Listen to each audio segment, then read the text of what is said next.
Alright, magtitimbang tayo. And, okay. Ano? Kung lang kita, yan, 0. Alright. 79.50. Pa?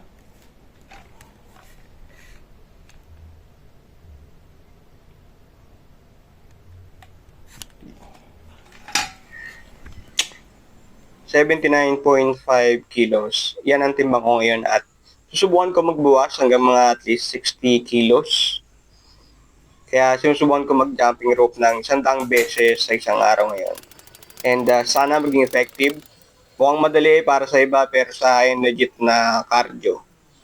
Kaya ikaw kung binabalak mo rin magbawas ng timbang, huwag ka na magdalawang isip. Sa una lang naman mahirap yan pero kinalaunan, pasasalamatan mo rin yung sarili mo. Hindi madali pero hindi rin naman imposible. Unang araw pa lang to pero nakakagana agad sa pakiramdam.